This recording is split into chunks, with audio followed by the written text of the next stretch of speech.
Seja bem-vindo ao Conversa Capital. Recebemos esta semana João Almeida Lopes, presidente da Apifarma, a Associação Portuguesa da Indústria Farmacêutica. Muito obrigada por estar aqui com Rosário Lira, eu, na Antena 1, e com o Hugo Neutel, do Jornal de Negócios. Como sempre acontece, começo por lhe perguntar o que é para si neste momento capital em Portugal. Acho que capital em Portugal, eu diria que hoje em dia é a questão da guerra. É claramente uma questão capital, não só para nós, mas enfim, para o mundo em geral e para a Europa em particular e para Portugal. Embora também seja capital a saúde, as matérias da saúde, e agora que temos um novo Presidente da República que penso que irá pugnar porque seja feito um pacto para a saúde entre os partidos, acho que é uma questão capital que, na verdade, a saúde em Portugal merece e exige. Os portugueses merecem e exigem. São dois aspectos absolutamente relevantes e começamos precisamente por aí, essa questão do Pacto para a Saúde. O que é que espera que daí resulte com essa abordagem do Presidente e que poderia eventualmente fazer a diferença? Acho que abordar a questão da saúde, eu diria, de uma maneira desapaixonada, fora das ideologias políticas que nos últimos anos têm caracterizado alguma das decisões em saúde, eu diria que é muito positivo. Penso que nos últimos anos, em termos de saúde, tivemos talvez demasiada ideologia e pouca gestão.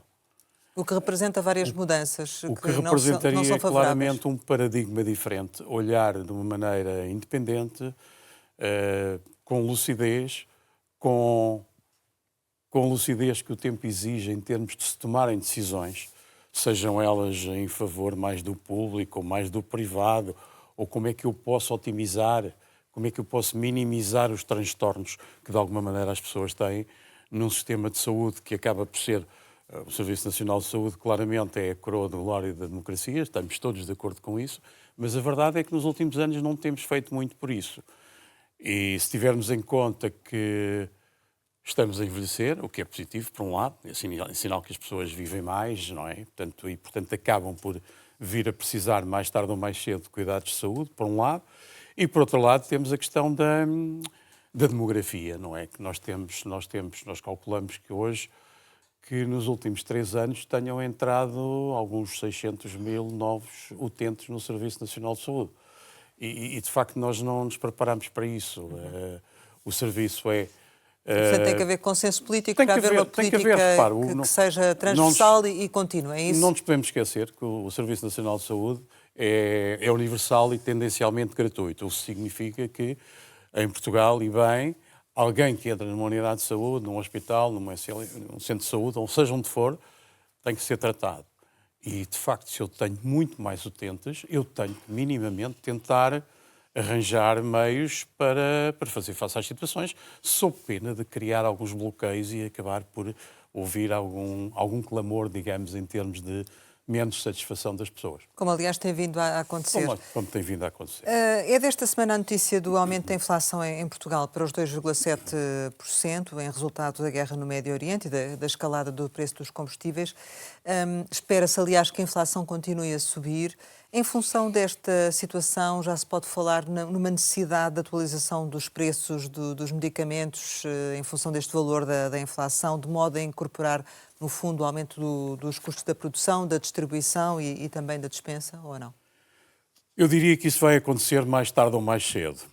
A questão, obviamente, o petróleo tem um peso enormíssimo, não só nos transportes, não só em transportes e, enfim, tudo o que está ligado à energia e que, de alguma maneira, acaba por causar inflação, mas também relativamente àquilo que são derivados do petróleo. Nós, às vezes, esquecemos que, sei lá, plásticos, alumínios, tudo aquilo, e no caso dos medicamentos, isso é muito importante.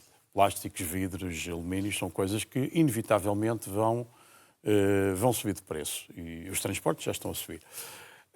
E acresce aqui uma coisa que recordam-se da questão das tarifas do Sr. Trump, não é? Que é uma questão mais antiga, que também, de alguma maneira, já vinha também fazendo alguma pressão sobre os preços.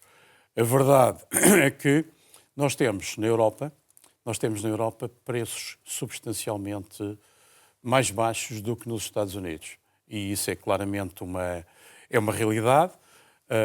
A inovação, os medicamentos inovadores, a maior parte vem dos Estados Unidos, apesar da balança de pagamentos líquida em termos dos medicamentos ser das áreas mais rentáveis da Comunidade Económica Europeia, mas a verdade é que, ao fim e ao cabo, a Europa tem vindo a perder, em termos de inovação, tem vindo a perder o pé para os Estados Unidos. E os Estados Unidos têm claramente a ideia, um facto, que os preços nos Estados Unidos são muito mais altos do que os preços na Europa. Ou seja, a Europa tem, ao longo dos anos, esmagado os preços dos medicamentos, das tecnologias de saúde, mas especialmente dos medicamentos. Portanto, eu diria, por um lado, a inflação e o que ela acarreta, e, por outro lado, a pressão política que vai existir no sentido, digamos, dos preços europeus se poderem vir a aproximar dos preços americanos. É curioso porque ainda hoje a Bayer avisava que os europeus terão de pagar mais pelos medicamentos.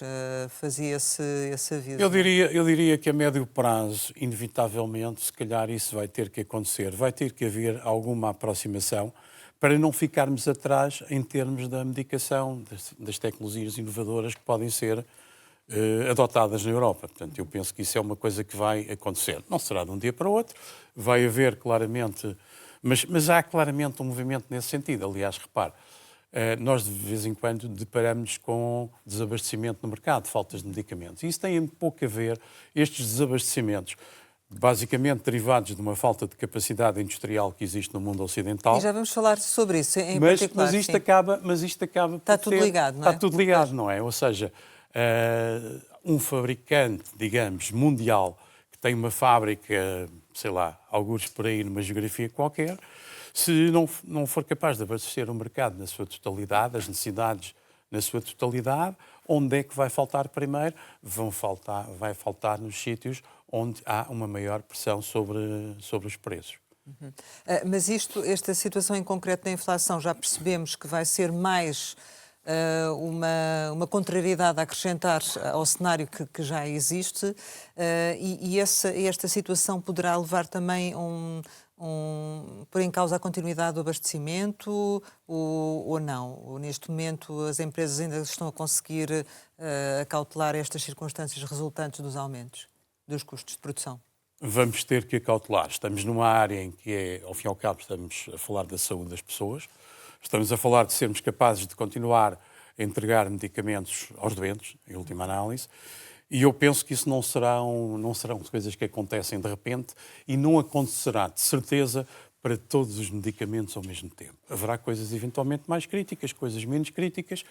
Agora, claramente que, como sabe, os preços são regulados e os reguladores, em alguns casos, claramente vão ter que ser capazes de, eventualmente, admitirem mexidas nos preços mais rapidamente para evitar, evidentemente, desabastecimento. Isto já foi falado aqui em Portugal pelo regulador? Já houve alguma conversa neste sentido? Acho que estamos todos sintonizados nessa matéria. Agora, deixe-me também ser completamente sincero. A guerra dura quê? 15 dias, 3 semanas? Nos efeitos, algumas coisas começam a sentir-se. Não tenho dúvidas nenhumas que nas fábricas que se começa a sentir a pressão fundamentalmente dos transportes e o alerta para que os transportes podem levar mais tempo, ou seja, o abastecimento pode levar mais tempo, até porque as rotas, quer marítimas, quer aéreas, estão muito alteradas, mas daí até a dizer que estamos na véspera de termos uma grande pressão de sobrepreços. Aí seria bastante mais prudente. Acho que temos que ter alguma calma. Alguma coisa, com certeza, vai ter que se ajustar, mas não será de um dia para o outro. Mas sabemos que o contexto é de grande imprevisibilidade. Ainda assim, não sendo de um dia para o outro, que prazo é que antevê em que isso possa acontecer? Repare, eu como lhe digo, nós estamos a falar de um mercado de medicamentos, não é? Mas o mercado de medicamentos é constituído por, sei lá, 2.500 ou 3.000 medicamentos diferentes. As situações são completamente diferentes. O abastecimento é completamente diferente, não é? Portanto, as geografias onde são fabricados, ao fim e ao cabo, as substâncias ativas é completamente diferente. Portanto, é muito difícil encontrar uma altura em que isso vai começar a acontecer de um dia para o outro. Não vai, com certeza. E assim como se vai prolongar também, não é? Assim como se vai prolongar depois, não é? Mesmo que a guerra termine, não é? Exatamente, Sim. como é que isto se vai prolongar. E diria, apesar de tudo, que vai haver, com certeza, da cadeia de valor, vai haver, com certeza, também espero eu, alguma resiliência em conseguir que, de facto, não haja situações dramáticas de um dia para o outro. E Portugal pode, de alguma forma, escapar a esse ajustamento que prevê que possa acontecer entre os preços que são pagos nos Estados Unidos e aqueles que são pagos na Europa? Como sabe, nestas matérias as posições da Europa acabam por ser negociadas a nível da Comissão Europeia. Eu diria que Portugal, apesar de tudo, hoje está numa situação claramente melhor do que estava há uns anos atrás, na medida em que temos vindo a contribuir os produtos farmacêuticos, enfim, a área da saúde, a tecnologia farmacêutica, a tecnologia de saúde, as novas tecnologias, mas medicamentos e produtos farmacêuticos têm vindo a dar um contributo importantíssimo para a economia em Portugal. As pessoas têm a ideia que a exportação de medicamentos, o ano passado, em 2025, ultrapassou os 5 mil milhões de euros. 5 mil milhões de euros é cerca de 7% das exportações de Portugal em bens. Aqui há meia dúzia de anos o valor era um pouco mais de 1.000 milhões, hoje em dia são 5 mil milhões. E tem vindo a aumentar, é isso? Tem vindo a aumentar e aumentar fortemente, obviamente com um contributo importantíssimo em termos de balança de pagamentos, em termos de taxa de cobertura das importações. A taxa de cobertura das importações para as exportações nesta área andará já na casa dos 120% e, obviamente, o valor acrescentado nacional nesta área é também superior à média em Portugal. Portanto, eu diria que o facto de termos vindo a crescer nesta matéria dá-nos, apesar de tudo, algum conforto em termos de autonomia. Porque é muito mais fácil gerir as coisas que são produzidas relativamente perto de nós do que aquilo que vem totalmente de fora e que nós minimamente não controlamos. Ou seja, quanto maior for a produção de medicamentos em Portugal e de produtos farmacêuticos, mais perto estaremos de alguma segurança em termos estratégicos, diria eu. Porque a verdade é que, neste momento, a produção em Portugal, obviamente, não é apenas para o mercado nacional, é muito para exportação, e hoje em dia eu diria que Portugal se pode considerar uma plataforma fabril, state of the art, em termos de medicamentos. Esse crescimento das exportações pode, de alguma forma, ficar colocado em causa pelos problemas, e regressando agora ao tema do conflito, que, por exemplo, estão a acontecer no Estreito de Hormuz? Ou o setor não... Repare, fica imune a isso? Na questão, obviamente, tudo aquilo que tem a ver com países da área do Golfo provavelmente poderá estar um pouco, para não dizer muito, perturbado. O resto, eu diria que não. A sensação que eu tenho é que a verdade é que o mundo ocidental, o mundo mais desenvolvido, o consumo, o investimento que é feito em medicamentos, o investimento que é feito na saúde da população através de medicamentos tem vindo a crescer. E Portugal tem-se vindo a afirmar como uma plataforma industrial credível, moderna, dentro do espaço europeu, e só assim era possível ter vindo a crescer desta maneira tão significativa. Poderá haver aqui uma ou outra substituição, um ou outro caso menos simpático, mas eu diria que provavelmente o que vai acontecer é que algumas coisas que venham a correr mal nessa frente do Golfo provavelmente será substituída por coisas a correr melhor noutras frentes, não é? É porque tem a frente dos Estados Unidos e a frente do Golfo, não é? Não é só a frente dos Estados Unidos e do Golfo. São duas, não é? E a Europa está aqui no meio e sim, um pouco mas é a frente africana, é a frente asiática, é a frente indiana. Quer dizer, há muita... Isto é de facto uma área muito... E, portanto, essa diversificação permite, de alguma forma, atenuar possíveis efeitos que venham... Eu diria que sim. Aliás, esta performance de Portugal nesta matéria é uma coisa que se percebeu e que acelerou claramente no período pós-pandemia. Ou seja, aquele excesso, de alguma maneira, aquele excesso de globalização que tínhamos vindo a assistir, em que de repente muita gente percebeu que de facto era capaz de ser melhor termos alguma autonomia estratégica e estarmos mais perto das frontes produtoras, não é? E isso é um aspecto importante. E, aliás, como sabem, esse é, aliás, o discurso da Comissão Europeia, de ganhar autonomia estratégica. A Europa não pode estar completamente dependente de outras geografias. Se alguma coisa corre mal, é difícil. Pelos fatores que acaba de nos dizer, pergunto-lhe, adivinhando a resposta, se o setor entende que o Estado devia avançar ou não com medidas específicas de apoio, de alguma forma, para o setor? Há vários setores a pedi-lo, não é? Dependentes da energia. E, enfim, claramente, como já falámos, claramente que a maior preocupação neste momento são os custos de transporte. Portanto, o acesso ao gasóleo profissional, por exemplo. Exatamente, os custos de energia, mesmo os contratos, digamos, não têm a ver com os custos diretos de gasóleo ou gasolina ou coisa no género, mas a verdade é que os custos de energia para as empresas que não têm contratos de futuros, os novos valores começam a estar em cima da mesa. E vão ser passados para o preço final, que é pago pelo cidadão? Em termos dos medicamentos e de imediato, não creio. Agora, a questão é que eu diria, olhando, por exemplo, aqui para a Espanha, faria todo o sentido que, se calhar, nós, em Portugal, olhássemos para aquilo que o governo espanhol está a fazer, nos preços da energia de uma maneira geral, não é? Do gás, dos combustíveis, e tivéssemos uma política, eu diria, relativamente parecida, não é?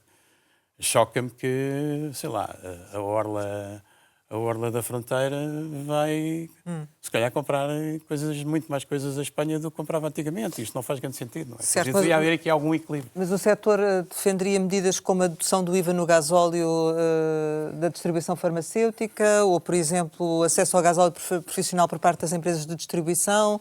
Acho que tudo aquilo que tiver a ver com cadeias críticas de abastecimento, tudo aquilo que tiver a ver com cadeias críticas de abastecimento, e o abastecimento de medicamentos é uma questão crítica, claramente que dever-se equacionar preços diferenciais para essas cadeias de distribuição, claramente. Até porque estamos a falar estamos sempre a falar de medicamentos que têm preços regulados e, no caso da distribuição, de uma área que tem margens muito baixas, não é? Vamos falar sobre isso porque a saúde tem registrado de forma recorrente e crescente problemas de financiamento e muito resultantes do subfinanciamento crónico também do Serviço Nacional de Saúde. O Governo assinou ano passado um acordo com a Apifarma. Qual é neste momento o montante da dívida dos hospitais, do LS à indústria farmacêutica? O último número que nós tínhamos, talvez relativo a fevereiro, eram cerca de 800 milhões de euros. Que obviamente, é um número muito grande em si. Mas menor do que aquilo que também já foi o ano passado, não é? O ano passado não, do que era talvez há 4 ou 5 anos a esta parte. A verdade é que os acordos que temos com o Governo apontam para um pagamento a 30 dias, mas de facto isso não tem acontecido. Enfim, os governos, aliás, na maior parte das vezes, gostam de esperar pelo final do ano para depois fazer algum tipo de acerto de contas. Foi o que aconteceu ano passado, não foi? Aconteceu ano passado e aconteceu no ano antes do ano passado. Agora vimos, obviamente, congratular-nos com a notícia de ontem de que entraram 1.200 milhões para, de facto, recuperar. Já sabe qual é a parte que cabe à indústria? Eu diria que normalmente caberá sempre 50% a 60% desse valor. Destes 1.230 milhões. A parte dos medicamentos é claramente, sistematicamente, uma das mais sacrificadas. Isto, de certo modo, ajudaria as empresas se isto fosse pago a tempo e horas e os valores devidos, não é? Eventualmente. Eu acho que sim, Mas não havia uma certa esperança de que isso acontecesse a partir do acordo do ano passado, que as coisas mudassem de algum modo? Sim, claro que sim, tem toda a razão. Mas não mudou, Nós não perdemos ainda a esperança que isso venha a acontecer um dia e que comece a ser paga religiosamente dentro dos prazos. Aliás, nós estamos na Comunidade Económica Europeia que tem uma diretiva sobre pagamentos a tempo e horas, não é? Mas se o acordo não está a ser cumprido, podiam denunciá-lo ou não?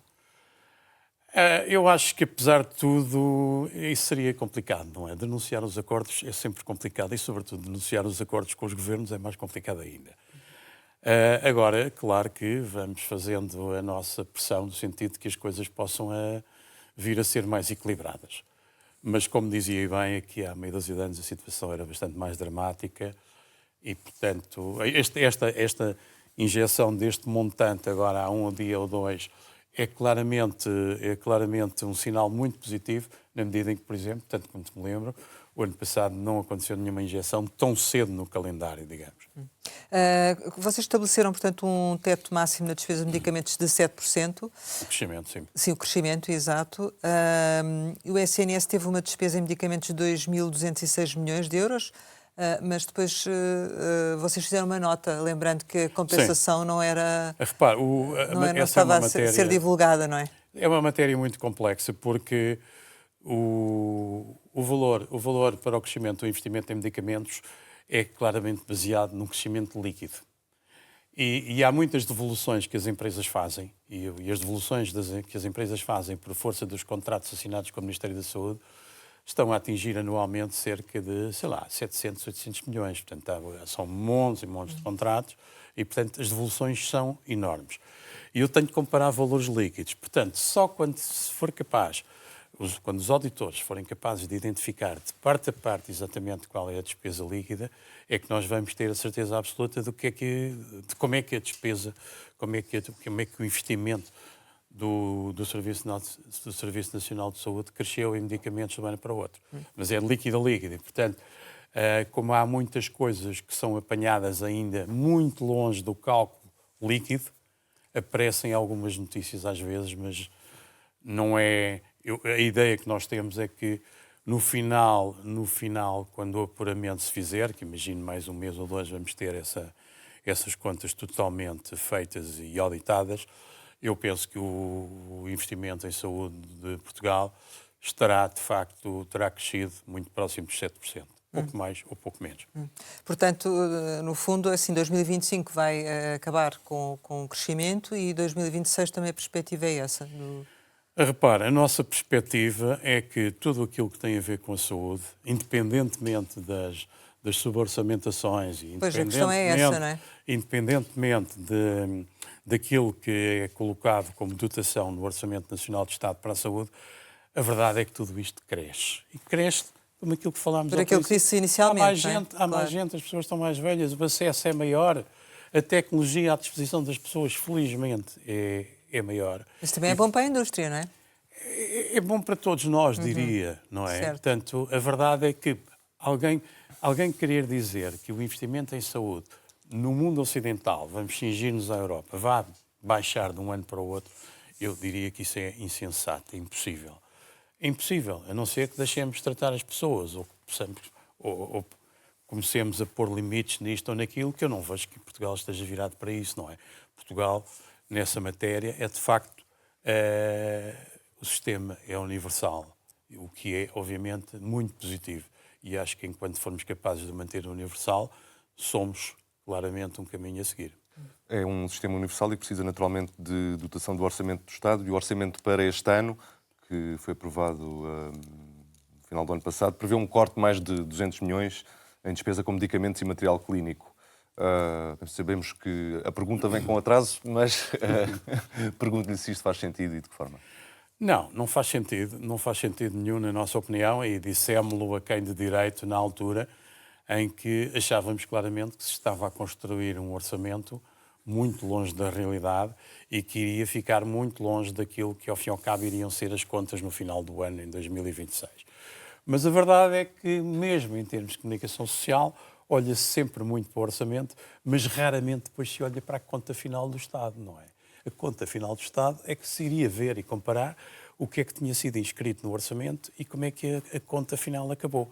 Mas nós não fazemos isso. Nós, cidadãos, não fazemos isso, os governos raramente fazem isso e a comunicação social também raramente faz isso. Aí é que se verificaria que, de facto, o orçamento estava claramente subdimensionado, a realidade sobrepôs-se e o Estado, em Portugal, ao fim e ao cabo, o Estado é uma pessoa de direito, pode haver atrasos, mas, afinal, acabará sempre por solver os seus compromissos. A portaria da revisão anual dos preços alargou a isenção da subida dos preços de medicamentos com preço de venda ao público até 30 euros, em vez dos 16 euros que estavam no ano passado. Que impacto é que esta decisão terá no setor? Eu acho que essa decisão, o impacto é fundamentalmente um impacto a favor da estabilidade e do abastecimento. Nós continuamos a ter, e não é só em Portugal, nós continuamos a ter problemas de desabastecimento, muita falta de medicamentos. E a maior parte deles são de facto, esses medicamentos que já têm alguns anos, que apesar de tudo são utilizados e prescritos a milhares de pessoas. E, portanto, provavelmente faria sentido toda essa pleiade de medicamentos com alguns preços mais para trás deveriam, eventualmente, se calhar, nunca serem travados em baixa. Quando eu travo demasiadamente em baixa, eu estou a causar perturbações no abastecimento. E ao causar perturbações no abastecimento, o risco que eu corro é que as prescrições acabem por passar, às vezes, para coisas que podem ter um peso muito maior no sistema. Portanto, tudo aquilo que eu puder fazer pela estabilidade, por não alterar, por não criar necessidades de alteração de terapêuticas às pessoas, eu acho que é positivo. Estes temas têm a ver com outro que nos falou no início desta entrevista, que é o da gestão. Transmitiu aqui a ideia de que nos últimos anos tem havido muita ideologia e pouca gestão. Pergunto-lhe se a criação da figura do CEO para o setor se foi então inútil? Não diria isso. A criação da figura do CEO para a área da saúde foi, aliás, até uma sugestão, salvo erro, do Health Cluster aqui há meia dúzia de anos. Para quê? Para que, efetivamente, quem está a governar na João Crisóstomo, no Ministério da Saúde, não fosse todos os dias bombardeado, digamos assim, perdão a expressão, com as questões de primeira linha. Ou seja, entendia-se que o CEO ia ser o primeiro, digamos, o primeiro embate das notícias do dia-a-dia. Os ministros e os secretários de Estado deveriam ficar para as questões políticas, para pensar a médio e longo prazo. Mas isso, de facto, não se tem verificado. E, portanto, como os senhores sabem melhor que eu, tem havido algumas críticas nesse sentido, em que, de facto, se calhar valeria a pena que o CEO, de facto, assumisse a função, assumisse o papel, digamos, de primeiro escudo relativamente à gestão do dia-a-dia. O CEO não está a ser um CEO. Quer dizer, Não sei, porque a ministra está a ser mais ministra do que aquilo que era suposto? Acaba por fazer o papel do CEO, que supostamente não deveria fazer, não é? Mas isso é uma matéria, eu não sou político, nem da política, portanto... Mas, voltando à ideologia, não perco a oportunidade de lhe dizer, vimos, enfim, há 2, 3 anos, quando acabámos com as parcerias público-privadas nos hospitais, foi claramente uma decisão ideológica extremamente prejudicial para Portugal. Essa é que foi a questão, não é? As parcerias público-privadas nos hospitais eram extremamente benéficas, tinham inclusivamente a bênção do Tribunal de Contas, que é uma entidade completamente insuspeita. Alguns desses hospitais, que eram parcerias público-privadas, estavam no topo do ranking da performance das instituições hospitalares, e as mesmas instituições onde acabaram essas parcerias, hoje têm uma performance muito inferior. Isto claramente que é uma concessão à ideologia que não foi bom para Portugal nem para os doentes em Portugal.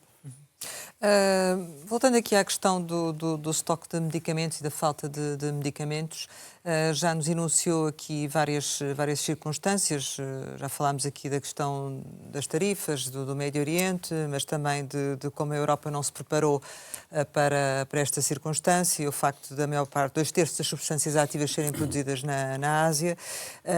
Também deixámos de ter substâncias ativas produzidas em Portugal, algumas, não é? Sim, praticamente nada hoje em dia.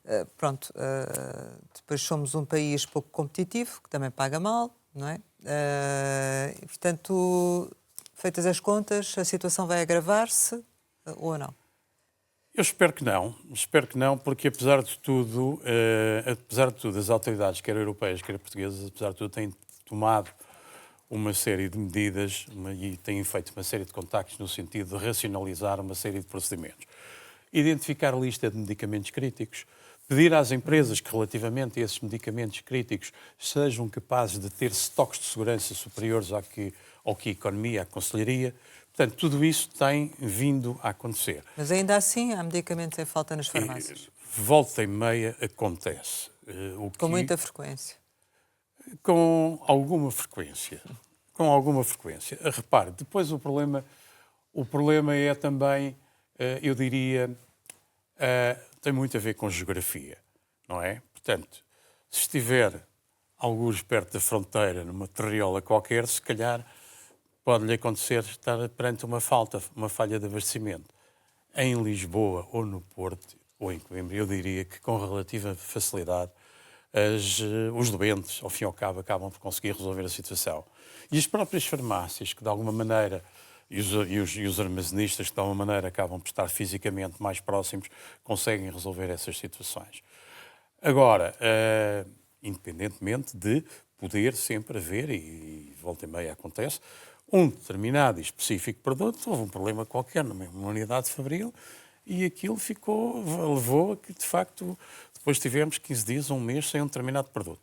Mas também digo que, na maior parte dos casos, quer a autoridade de saúde, quer os próprios profissionais de saúde, têm a noção de como é que podem fazer a substituição.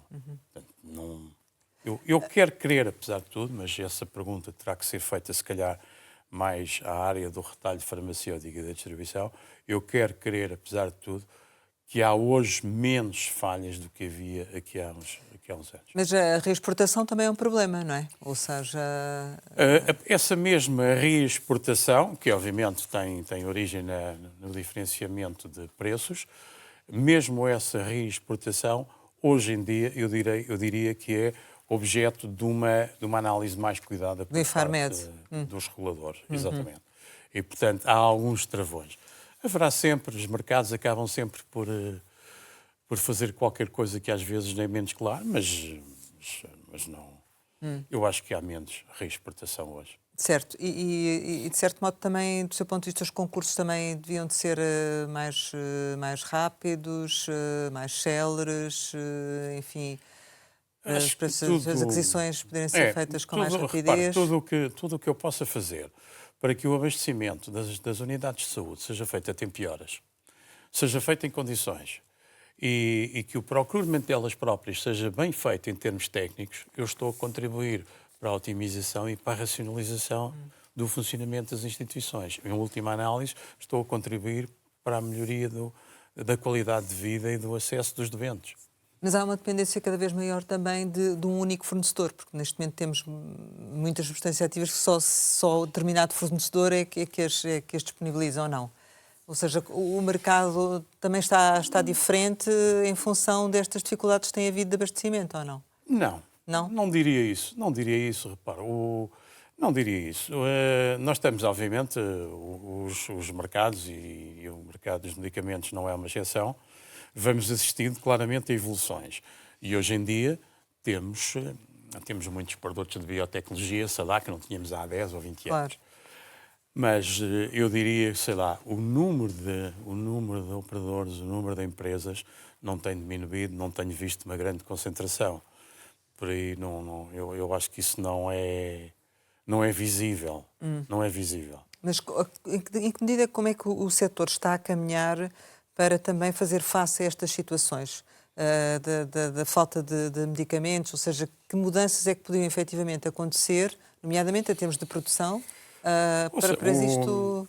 Eu não me recordo de ter visto algum medicamento esgotado em Portugal que seja produzido em Portugal. Claro, não se produz, não é?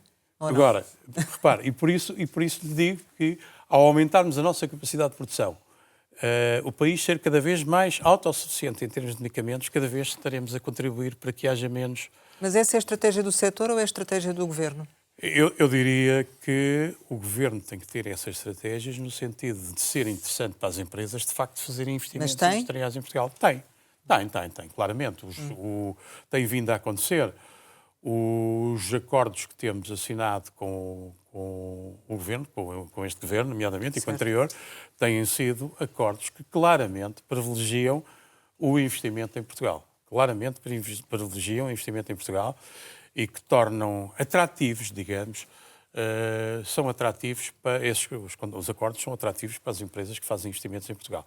Em termos fabris, em termos de terem serviços partilhados de caráter universal, em termos de contratos de investigação e desenvolvimento, em termos de ensaios clínicos, tudo isso tem vindo a ser claramente bem acarinhado pelo governo português. Qual é o volume de negócios esperado pelo setor para este ano? Essa é a pergunta mais difícil. Sei lá, talvez 5 mil, 6 mil milhões de euros. Que compara com que valor de 2025? Estávamos a falar há pouco da evolução dos 7%. Sim. Portanto, eu diria que não vamos ficar, com certeza, muito muito diferente dessa fasquia, não é? Mas lá está, quando me faz essa pergunta eu tenho sempre dificuldade em responder. Porquê? Porque temos que abater os valores que as empresas devolvem. Uma coisa é aquilo que, de facto, é vendido, não é? Quer nas farmácias comunitárias, quer nos hospitais, mas depois temos que encontrar tudo aquilo que as empresas devolvem, e há muitas condicionantes, os casos são particulares e que, obviamente, por vezes, esse número acaba por não ter nada a ver com a realidade. Os genéricos assumem um papel também central na indústria, com poupança para as famílias. Continuam a ser uma boa opção para o setor da produção? Bom, está-me a fazer essa pergunta a mim. Eu estou na Associação Portuguesa da Indústria Farmacêutica, que supostamente é a Associação das Empresas Inovadoras. Mas é óbvio que os genéricos têm um papel importante. Mas repare, só há genéricos depois de haver medicamentos de inovação. Eu só vou ter genéricos se um dia tiver aprovado a tempo e horas um medicamento inovador, senão nunca vou ter genéricos. Por isso é que a pergunta faz sentido. Exatamente. Agora, claramente que tem um papel, e o papel, obviamente, é em termos de preço, de valor. Portanto, o valor de fornecimento, quer para as entidades de saúde, quer para as pessoas, é um valor mais baixo do que era um medicamento original representa uma poupança quando chegou ao para as mercado. famílias. Portanto, gera poupança, Sim. exatamente. E a verdade é que a cota de mercado de genéricos em Portugal é uma cota muito significativa e sempre, eu diria, sempre a crescer. Não tanto às vezes como se fala naqueles números, às vezes há uma tentação dos governos de quererem fazer subir a cota dos genéricos, muitíssimo, mas na verdade é uma coisa curiosa. Nós olhamos para a cota aquilo que de facto são genéricos, não de direito, de facto são genéricos, ou seja, produtos que não têm patente, que podem ser alvos genéricos, e, portanto, os franceses têm até para isso uma palavra que é o generificável, genérico ou generificável, onde incluem nessa categoria aqueles produtos mais antigos, de preços mais baixos, e que nunca vai aparecer um genérico, porque aquilo tem milhares de unidades, mas o preço é muito baixo e já nunca vai aparecer um genérico. Se nós somarmos os genéricos e este tipo de produtos, que no fundo acabarão por ser genéricos de facto, não de direito, nós se calhar temos uma cota aí de 70% de genéricos, não é? Que é uma coisa que é muito superior aos genéricos de facto, ou aos genéricos de direito. Sim, mas tem um peso muito significativo É um também. peso significativo, claro. Claro. Deixe-me só aqui voltar atrás para lhe perguntar o seguinte.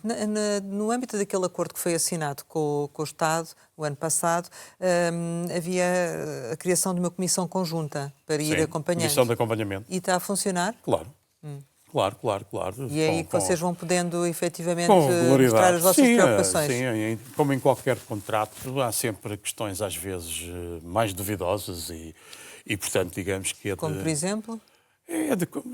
Olha, por exemplo, aquilo que uma determinada empresa específica poderá deduzir em termos da sua entrega das suas verbas ao Estado, pode deduzir determinada matéria.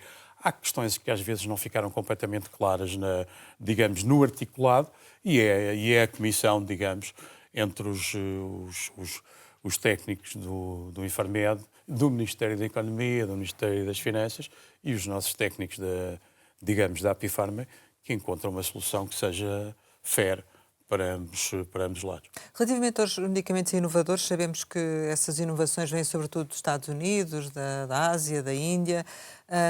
Em 2025, creio que foram decididos 38 processos de novas moléculas. É um número inferior aos anos anteriores. E os tempos de decisão também diminuíram, que é uma boa notícia, porque o setor fala muito sempre nisso. Este é um caminho que poderá vir a ter algum impulso ou nem por isso?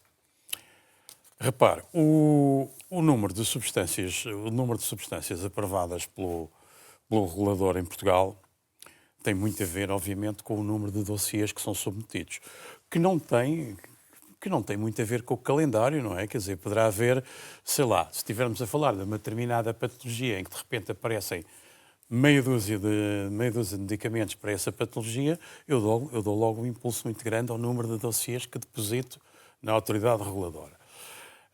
Como sabe, o sistema, aliás, Portugal Portugal foi pioneiro na avaliação de tecnologias de saúde, nomeadamente em termos de medicamentos.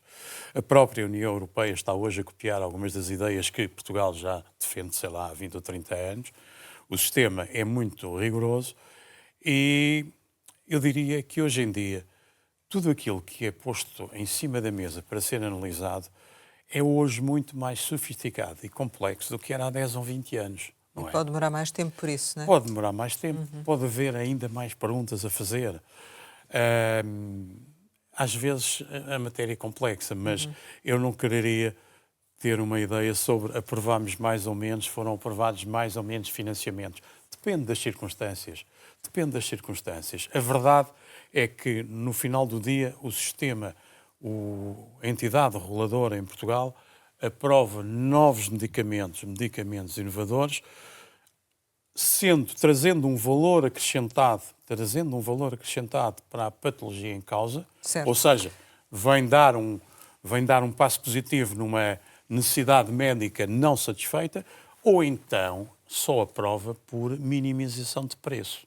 E depois o acesso a esses medicamentos inovadores? Poderia ser A partir feito do momento, algo que não repare, está a ser feito? A partir do momento em que está financiado, a questão é a empresa ter capacidade para pôr o medicamento à disposição da cadeia de valor e das pessoas. Não há qualquer problema. Em relação aos ensaios clínicos, tem-se falado também que poderia Portugal ser palco de mais ensaios clínicos. Há uma nova lei que foi publicada este mês. Vai, de certo modo, produzir esse efeito ou não? Vai contribuir, vai ter um aspecto positivo, vai ter um impacto positivo. Mas repare, nós o ano passado, 2025, tivemos, salvo erro, 600 e tal novos ensaios clínicos. É mais do que tinha sido no passado?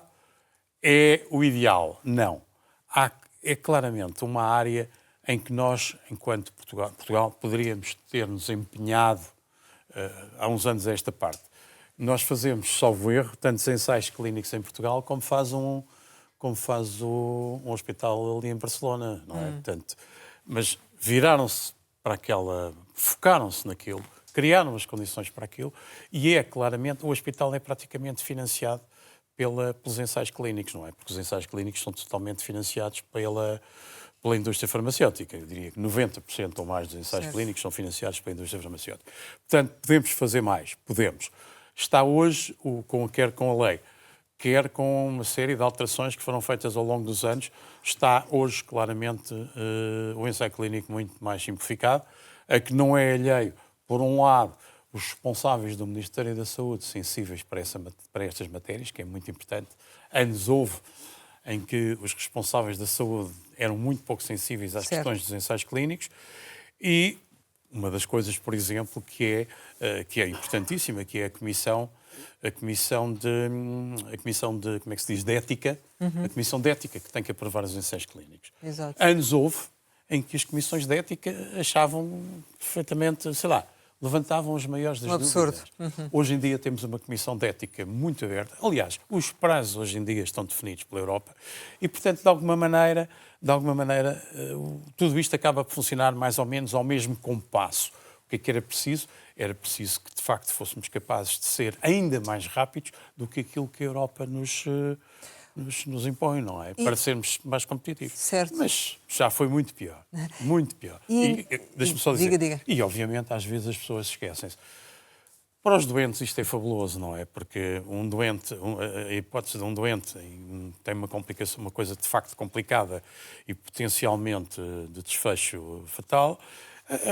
Muitas vezes a hipótese é ser inserido no ensaio clínico, não é? Portanto, Exato. E isso, obviamente, é bom para o doente, é bom para a expertise clínica de quem trata estes casos e é bom financeiramente para a instituição que acolhe esse ensaio clínico. Ainda relativamente aos inovadores, o Ministério da Saúde tinha-se comprometido a rever a estrutura orgânica do Infarmed para reforçar as comissões técnicas especializadas. Sabe se isto chegou a acontecer? É verdade, fê-lo. Fê-lo, salvo erro, em dois momentos distintos. E, portanto, nesse aspecto está melhor também. Pois. Portanto, o Infarmed tem hoje claramente uns recursos humanos, eu diria, significativamente superiores àqueles que tinha há 3 ou 4 anos, quer com os dois governos anteriores, quer com este próprio governo, E deixe-me dizer que nós, enquanto Apifarma, fizemos os possíveis, nomeadamente em todos os fóruns, para que de facto o Infarmed tivesse os recursos à altura, até porque, sobretudo, porque o Infarmed, aquelas idiosincrasias portuguesas, o Infarmed não depende do Orçamento Geral do Estado. O financiamento do Infarmed é totalmente feito pela indústria farmacêutica, pelas taxas que nós, a indústria farmacêutica, pagamos por cada dossiê, por cada alteração disto, por cada alteração daquela. E esse financiamento, inclusivamente, é superavitário para o funcionamento do Infarmed. Portanto, compreender-se-ia mal que não fossem autorizados a ter os recursos necessários para que, de facto, funcionassem cabalmente. Já no início da nossa entrevista falámos em questões internacionais e regressamos a elas. Gostaria de lhe perguntar as tarifas de Donald Trump, que impacto é que estão a ter no setor? Eu diria que, em alguns casos, claramente que tenha, e não tenho dúvidas nenhumas que haverá 2 ou 3 casos em Portugal de exportações para os Estados Unidos prejudicadas por isso. Porque, obviamente, as tarifas que foram aplicadas, isso significa que o exportador português vai ter que encontrar uma alternativa, ou exporta a um preço mais baixo, ou alguém vai ter que pagar aquilo, não é? Claramente. Em termos globais do mercado, eu penso que muitas das coisas, como aliás tem sido a panágio da política que temos vindo, aparecem de facto algumas coisas anunciadas, depois na prática a realidade acaba por se sobrepor àquilo que os tweets transmitem, não é? Mas no caso dos medicamentos, os 15% foram mesmo fixados. Sim, mas repare, em termos práticos, isto só se aplica àquilo que é exportado de Portugal para lá, não é? O que não é, digamos, é um valor significativo, mas não é, claramente, não tem um peso para ir além no mercado. Esse valor significativo, traduzido em euros, é quanto? Já não me recordo claramente, mas penso que o valor das exportações para os Estados Unidos, no ano passado, andariam na casa dos 60 ou 70 milhões de euros. Repare, em 5 mil milhões de exportações, portanto, é claro que tem peso para o operador concreto que lhe cai isso em cima. É evidente que pode ser dramático. Este momento de contexto internacional em que estamos a viver e com a Europa a virar-se para dentro, entre aspas, ou seja, a querer reforçar a sua autonomia em diversos setores, poderia também servir de alavanca para reindustrializar o setor na área dos medicamentos? É o que está a acontecer. Eu acho que, claramente, as empresas portuguesas que estão a reindustrializar e a continuar a investir e a aumentar a sua capacidade em Portugal, claramente sentem que estão no sentido da corrente positiva que vem da União Europeia nessa matéria. Claramente. É o que acontece. E, de resto, é evidente que depois, para essas matérias, para estes investimentos, há os apoios comunitários, os apoios governamentais, dependendo das áreas do país onde as unidades se situam, por aí fora. Eu acho que todos nós sentimos claramente que isso deve ser feito, que ganhámos uma grande cota de mercado quando se percebeu que, basicamente, no seguimento da pandemia, se percebeu que Portugal era um sítio confiável, não é? Porque nem todos os países da Europa são, digamos, confiável no sentido de equilibrado. Não é só a mão de obra equilibrada, são, sei lá, se pensarmos, por exemplo, que uma questão fabril em França pode acabar com as gerências fechadas lá um fim de semana, não é? Portanto, isso é uma coisa que em Portugal nós não temos esse tipo de história. Já tivemos há muitos anos. Mas não está no nosso ADN, não é? E a verdade é que quando alguém pensa, onde é que, se pensar como uma companhia qualquer internacional, europeia ou não, asiática, coreana, sei lá, onde é que eu vou fazer isto na Europa? Claramente, Portugal é um país... E surge bem posicionado. Surge bem posicionado. Mas ainda assim, quer dizer, essa pressão das tarifas pode realmente também, como dizia há pouco, obrigar Portugal a olhar para os seus preços, não é? Eu diria mais do que Portugal e Europa. Europa, sim. Eu acho que mas dentro da Europa, Portugal ainda é o que pratica preços mais baixinhos, não é? Exatamente. É verdade. Nós praticamos preços relativamente baixos, as comparações são feitas. Eu diria, mas como tudo isto é comparado e está ligado, eu diria que o facto da Europa ser levada a ter que ser empurrada para ter que subir o seu nível de preços, as suas médias, digamos assim, acabará por nos arrastar a nós, Portugal, para também vermos subir as nossas médias, não é? Portanto, eu acho que o caminho vai acabar por ser esse. Tem que haver um equilíbrio maior com os preços, entre os preços europeus e os preços americanos. Estamos praticamente a terminar, mas ainda há aqui duas questões que queríamos pôr. Em matéria de sustentabilidade, a Valor Med está a cumprir a sua função? Bom, eu relativamente a isso, eu tenho que lhe dizer, a Agência Portuguesa do Ambiente é provavelmente o maior bloqueador do desenvolvimento industrial e empresarial em Portugal. A Valor Med foi pioneira há 25 anos na criação de um sistema totalmente financiado pelas empresas farmacêuticas para se fazer a recolha através da cadeia de distribuição e através das farmácias, de fazer a recolha das embalagens fora de prazo, dos restos de medicamentos, etc., e tratar disso. Fomos pioneiros há 25 anos. Este sistema, aliás, um sistema parecido com estes, existe mais recentemente em Espanha. O resto da Europa não tem sistemas absolutamente nenhuns. E o nosso pioneirismo é premiado com multas e com metas que nos são postas em cima da Valor Med, em que, em alguns casos, multiplicam por 10. E, portanto, são metas postas por alguém que não tem minimamente qualquer adesão à realidade. Quer concretizar? Não, é se eu sou capaz de recolher nas farmácias, imagine, 20 mil toneladas por ano, se me disserem que agora em 3 anos tenho que passar das 20 mil para 100 mil toneladas, como é que eu vou fazer isto? Vou buscar os medicamentos à casa das pessoas ou tirá-los das prateleiras das farmácias? Não tem pés nem cabeça. Isso não existe em parte nenhuma não existe em parte nenhuma da Europa. Como lhe disse, o sistema espanhol, que é mais recente que o nosso e relativamente parecido, tem metas razoáveis. Tem metas razoáveis, fazíveis.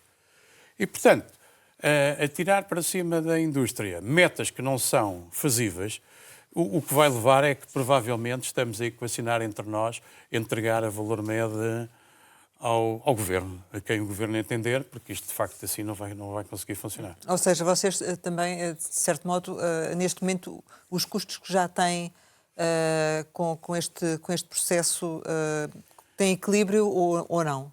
Não. Todos os anos a Valor Med paga multas porque a APA, a Agência Portuguesa do Ambiente, acha que as metas não são cumpridas. E, portanto, é muito fácil de aplicar multas, não é? Outro aspecto curiosíssimo.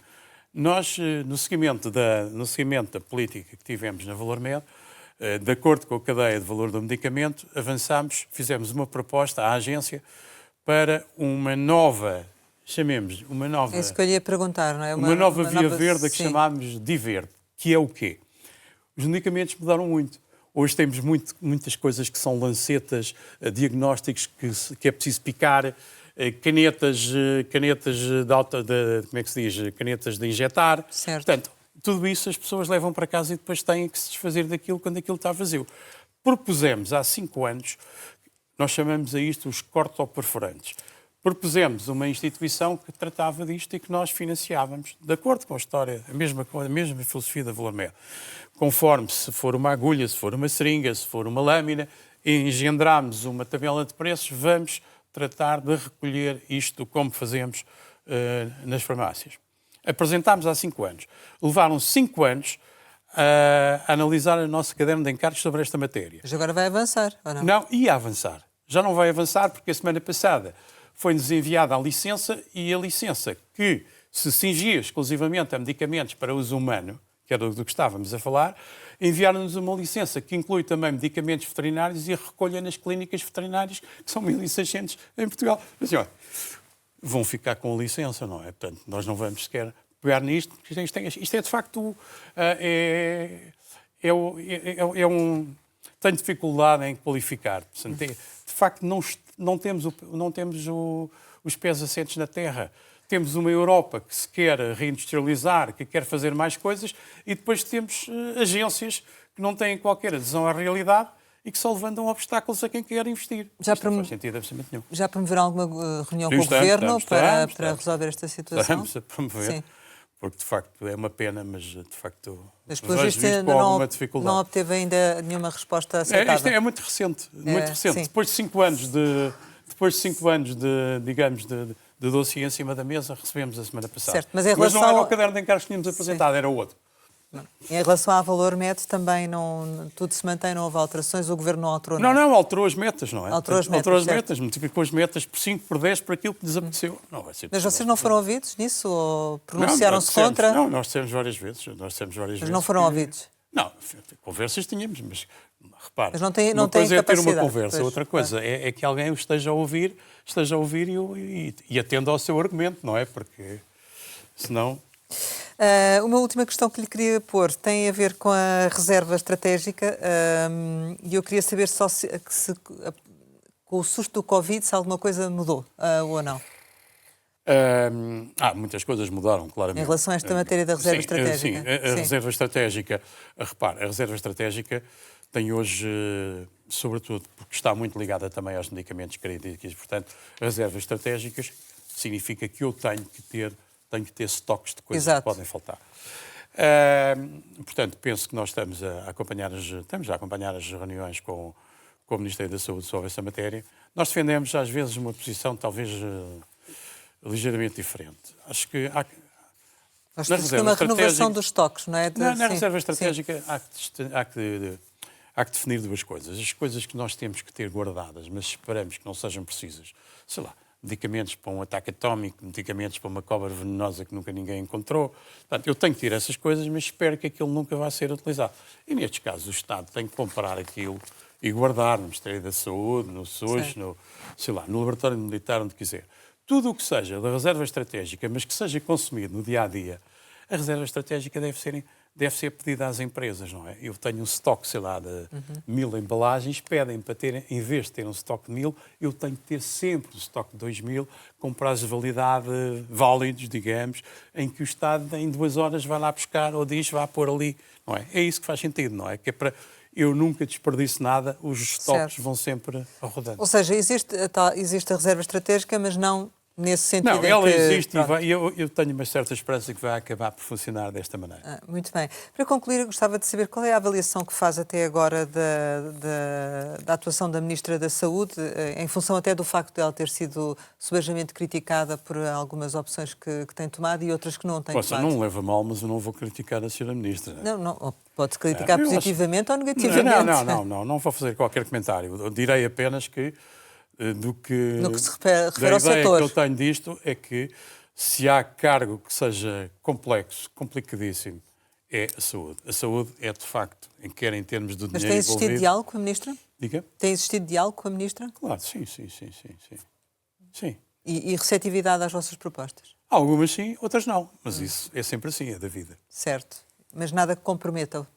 Não, acho que não. Muito bem, chegamos ao final e, como habitualmente, costumamos deixar ficar algumas palavras para uma resposta rápida. A primeira é Dia Mundial da Saúde. Acho que é um dia que tem que ser falado, tem que ser celebrado. Aliás, salvo erro, é para a semana, não é? Dia 7 de Abril. Exato. É verdade. Paracetamol, Talvez dos analgésicos mais utilizados mundialmente. Bial, Uma das farmacêuticas portuguesas mais importantes. TAP. Os transportes aéreos portugueses. Aquela companhia que nunca chega a horas. Aliás, agora está a sair a horas depois da guerra. É inacreditável. Os voos agora estão todos a horas. Parente pobre, Parente pobre, às vezes a saúde parece que no Orçamento do Estado é um parente pobre. António José Seguro, O novo Presidente da República de Portugal tempos livres, é o que eu mais gosto. ténis, Também. Páscoa, Acho que é um momento para celebrar em família. netos, 7. Portugal. Portugal. É a nossa terra, é o meu país, eu sou claramente patriota. João Almeida Lopes, muito obrigada por ter estado aqui com a Antena 1 e com o Jornal de Negócios. Eu é que agradeço. Pode rever este Conversa Capital com o Presidente da AP Pharma nos sites da RTP e do Jornal de Negócios. Nós regressamos para a semana, sempre neste e esta hora, e claro, contamos consigo.